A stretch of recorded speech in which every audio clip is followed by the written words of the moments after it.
In today's video, I'm going to teach you how to change the background color on Framer using the best method.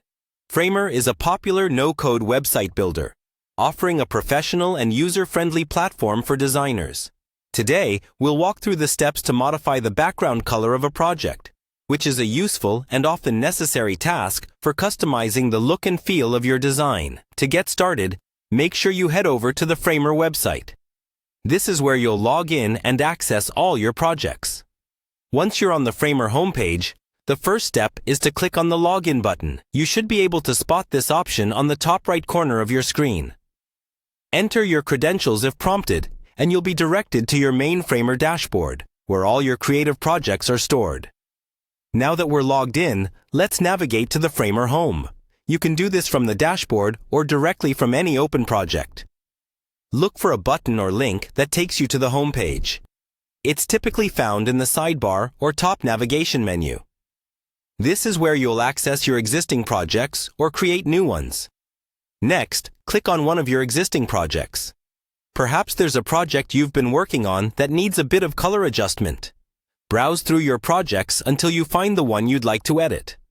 Once you've located it, click on its title or thumbnail to open it in the Framer editor. With the project open, it's time to make some changes.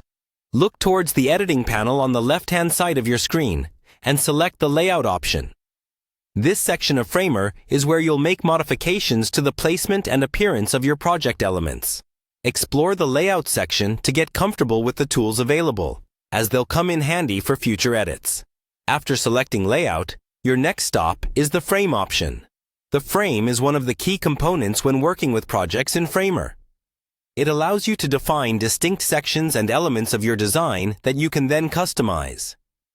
Click on Frame to bring up a menu of options related to the framing and style of your project.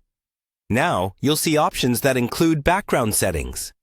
From here, you can go ahead and change the background color. Select your desired shade by clicking on the color picker, or enter a specific hex code if you have a particular color in mind. This allows you to tailor the aesthetic of your project precisely. And there you have it. In just a few simple steps, you've successfully changed the background color within Framer, improving the look and making sure your design is consistent with your vision. Don't forget to preview your changes and save your work before exiting. This ensures all your updates are stored and ready for the next time you open the project. Thanks for watching, and happy designing!